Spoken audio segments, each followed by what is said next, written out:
Bienvenidos a una nueva inmersión. Hoy nos enfrentamos a un texto que es a la vez una joya literaria y un verdadero rompecabezas filosófico, el libro de Eclesiastés. También conocido como El Predicador. Exacto. Contamos con un comentario muy detallado que lo analiza a fondo y nuestra misión es seguir los pasos de su autor, un personaje conocido como Cogelet. Que la tradición, casi siempre lo identifica con el rey Salomón. Justo. Vamos a seguirle en su búsqueda, que es casi desesperada por el sentido de la vida. Y es que el libro arranca con un puñetazo sobre la mesa, con una de las frases más célebres y desconcertantes de la historia. Vanidad de vanidades, todo es vanidad. Menudo comienzo. Suena a nihilismo puro y duro, ¿no? ¿Por dónde empezamos a desenredar esto? Pues esa es la pregunta del millón, claro. Y lo primero que hay que entender, y el comentario que manejamos insiste muchísimo en esto, es que ese vanidad no es un nada importa, así que da igual todo. Ah, vale. La palabra hebrea original, hevel, significa algo más parecido a vapor, un soplo, algo efímero, insustancial. Como humo. Justo, como intentar atrapar el humo con las manos. El libro no dice que el trabajo o el placer o la sabiduría sean malos en sí mismos. Entonces, Lo que sostiene es que cuando los conviertes en el objetivo final de tu vida, en la fuente última de sentido, se revelan como un espejismo. Nacen para ser herramientas o regalos, no dioses. El libro entero es la crónica de un hombre que lo intentó todo para demostrar que esta idea era falsa. Y fracasó estrepitosamente. o sea que es menos una declaración de principios filosófica y más la conclusión de un experimento vital. Totalmente. Y vaya experimento. El autor no es un cualquiera, es Salomón, un rey con una sabiduría y unos recursos, según la fuente, casi ilimitados. Venía el mundo a sus pies para poner a prueba todas las hipótesis. Exacto. Y eso es lo que le da una autoridad tremenda. No habla de oídas. Él lo vivió. ¿Y por dónde empieza? Pues por lo que le era más natural. Su primer gran proyecto, como era de esperar en un hombre famoso por su intelecto, fue la sabiduría. Se sumergió en el conocimiento, en entender cómo funciona el mundo, la política, la gente. Y ahí llega esa observación tan poética y a la vez tan agotadora. Nada hay nuevo debajo del sol. El sol sale y se pone, el viento va y vuelve, los ríos van al mar. Es una idea que por un lado puede ser consoladora, esa permanencia de los ciclos. Pero en el contexto del libro se siente casi como una condena, ¿no? Sí, Como una rueda de hámster cósmica de la que no se puede escapar. completamente.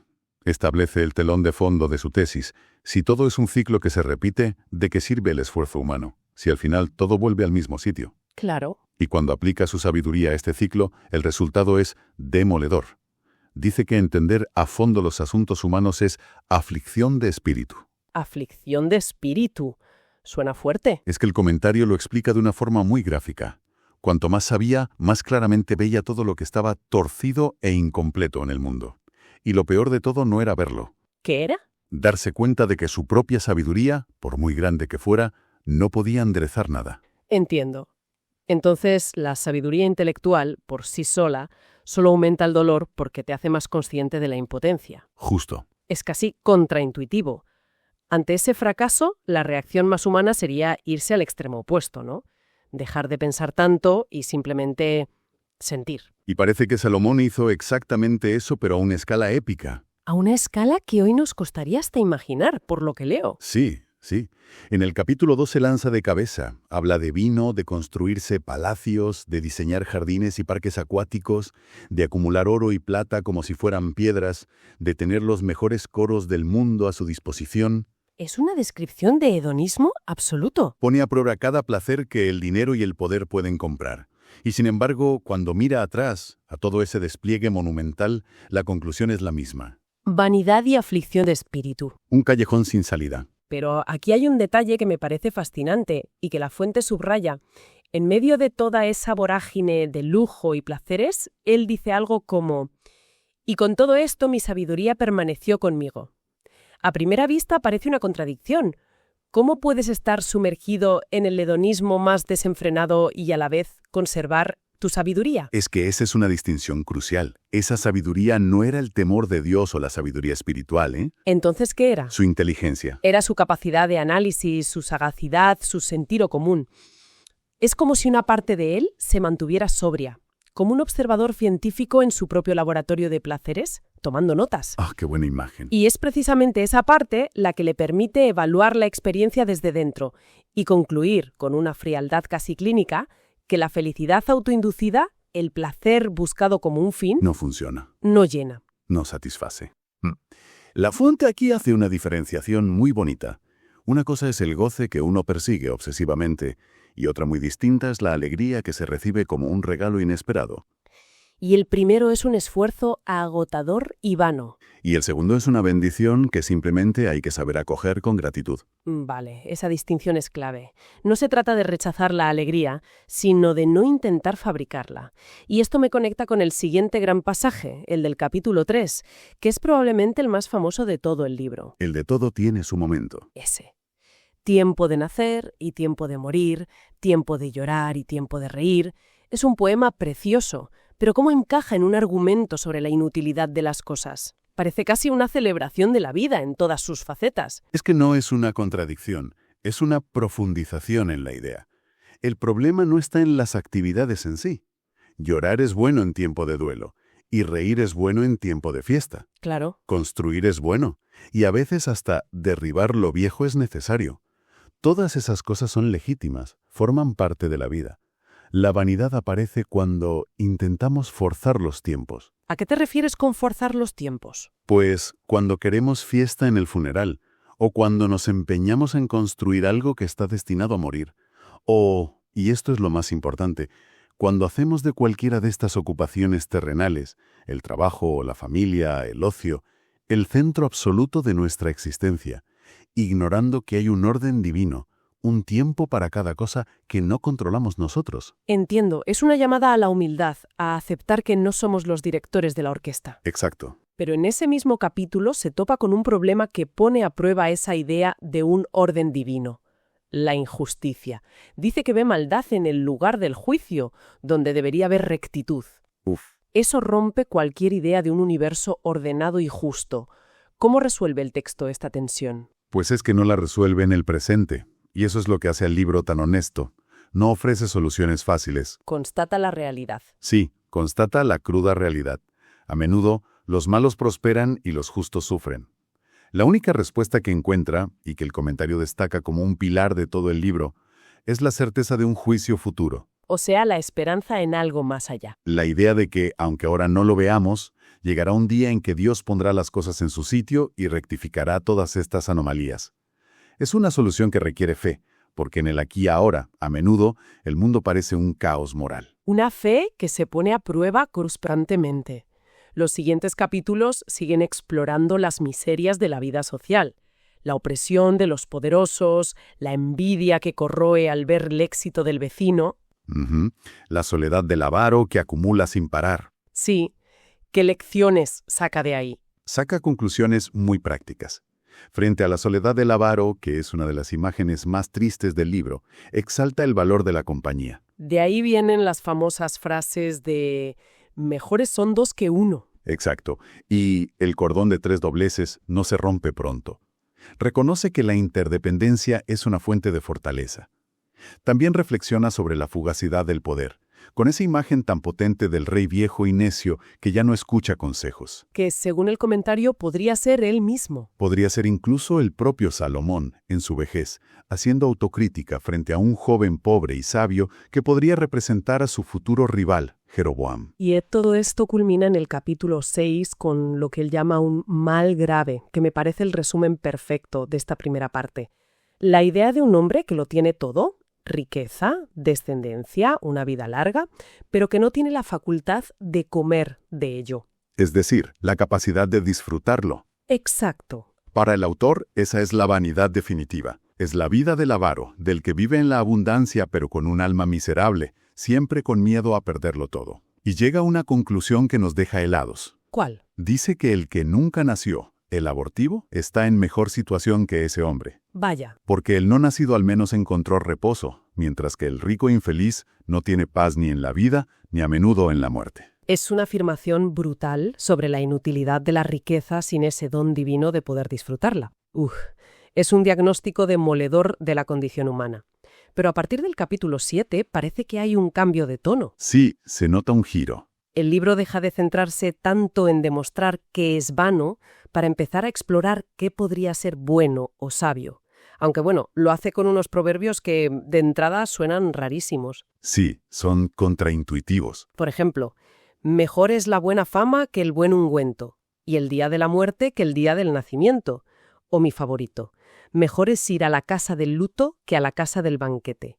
¿Quién en su sano juicio diría algo así? Claro, a primera vista, suena a un pesimismo insufrible, desde luego. Pero la clave está en redefinir los términos. Como hace el comentario, la buena fama aquí no es la reputación pública, sino tener un buen nombre, un carácter íntegro, piadoso. Ah, vale. Para una persona así, la muerte no es el final trágico, sino una ganancia, el paso a una realidad mejor.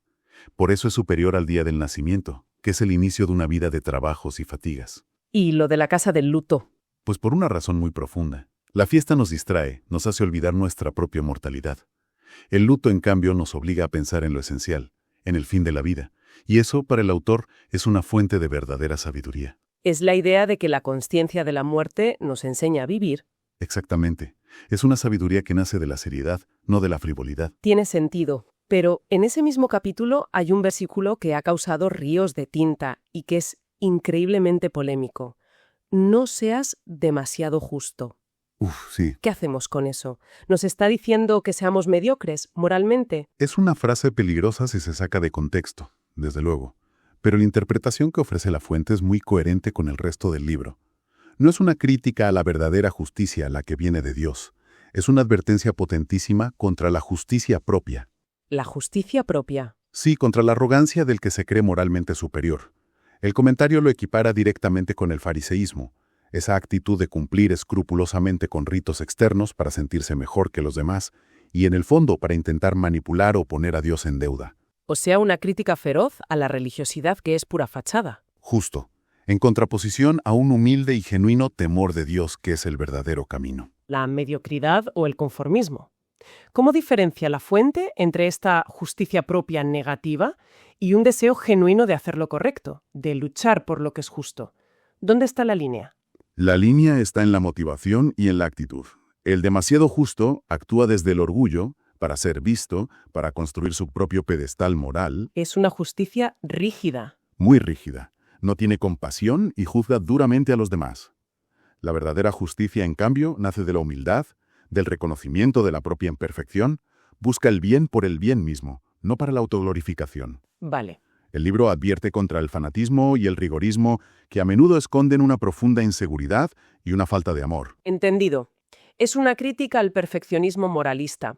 Entonces, si hemos desmontado la sabiduría humana, el placer, el trabajo como fin último y hasta la justicia propia, y además vivimos en un mundo con injusticias que no podemos resolver y un plan divino que no podemos comprender del todo, ¿cuál es la conclusión práctica? ¿Cómo se supone que debemos vivir el día a día? Pues el libro ofrece una especie de manual de supervivencia existencial, un equilibrio muy sabio que el comentario resume en 3 puntos. A ver. Primero, una aceptación humilde. Hay que asumir que no vamos a entenderlo todo. La obra de Dios es demasiado grande para nuestra mente. Intentar descifrar cada porqué es una fuente segura de frustración. Segundo, Y esto es vital para no caer en el fatalismo o la pasividad, se exige una acción diligente. A pesar de no tener todas las respuestas, tienes que comprometerte con la vida. Todo lo que te viniere a la mano para hacer, hazlo según tus fuerzas. trabaja, ama, vive con intensidad. Eso es. Y tercero, un goce agradecido. Disfruta de las cosas sencillas y buenas, la comida, la bebida, la compañía de la persona que amas, pero no como si te las merecieras o las hubieras fabricado tú, sino como lo que son, regalos. Un don de Dios. Un don de Dios. Es una llamada a vivir plenamente el presente, pero con la perspectiva correcta. Vivir a fondo sin convertir la vida en un ídolo. Es un equilibrio difícil, la verdad. Y el libro, acercándose al final, parece querer recordarnos por qué es tan urgente encontrar ese equilibrio. Lo hace en el capítulo 12 con una alegoría sobre la vejez y la muerte que es de una belleza y una crudeza espectaculares. Es una de las metáforas más elaboradas de toda la Biblia. Es brutalmente visual. Describe el cuerpo como una casa que se va desmoronando con el tiempo. Y el comentario la desglosa, ¿verdad? Pieza por pieza. Los guardas de la casa que tiemblan son las manos y los brazos perdiendo fuerza. Los hombres fuertes que se encorvan son las piernas y la espalda. Las muelas que cesan, porque son pocas, bueno, eso está claro. Sonríe. Los dientes sí. Los que miran por las ventanas y se oscurecen son los ojos perdiendo la vista. Y la imagen final de la muerte es sobrecogedora. La de la cadena de plata. Sí. La cadena de plata que se rompe es la médula espinal y el cuenco de oro que se quiebra es el cráneo, que contiene el cerebro. Vaya imagen. Es brutalmente poética. La cadena de plata como la médula espinal. Te obliga a visualizar la fragilidad del cuerpo de una forma que un texto médico jamás podría. No, desde luego. No es solo una descripción, es casi una película de terror existencial. ¿Y por qué pintar un cuadro tan sombrío? Para asustarnos, no para asustarnos, sino para despertarnos. El propósito no es el miedo, es la urgencia. Toda esa descripción tan lúgubre no es el final, es el preludio de la llamada más importante de todo el libro. ¿Cuál? Acuérdate de tu Creador en los días de tu juventud, antes que vengan los días malos. Un argumento potentísimo contra la procrastinación espiritual. Totalmente. No dejes lo más importante para el final, para cuando ya no te queden fuerzas, ni ganas, ni capacidad para disfrutar de la vida y de la fe. Hazlo ahora. Me parece fascinante el arco. Empieza con un todo es inútil, que roza el nihilismo. Y termina, ¿dónde? Después de desmontar todas las falsas soluciones, ¿con qué nos reconstruye? ¿Cuál es la única pieza que queda en pie al final? La conclusión de todo el discurso. Esa misma. Es el gran resumen, la frase que lo ata todo. Después de probarlo todo y descartarlo, la conclusión no es la desesperación, sino una orden sorprendentemente simple y directa. Teme a Dios y guarda sus mandamientos, porque esto es el todo del hombre. Vaya. Es decir, después de toda la complejidad filosófica, la respuesta es una relación de reverencia y obediencia a Dios, y añade la razón última que da sentido a las injusticias y a los misterios. ¿Qué es? Porque Dios traerá a toda obra a juicio, juntamente con toda cosa encubierta, sea buena o sea mala. Ese juicio final es la pieza que completa el puzzle. Entonces, si lo entiendo bien, todo el viaje del predicador es una especie de demolición controlada. ¿Me gusta esa idea? Va derribando una por una todas las falsas esperanzas en las que solemos construir nuestra vida. El éxito, el conocimiento, el placer, para dejar al descubierto el único cimiento que, según él, puede sostenerlo todo. Sí.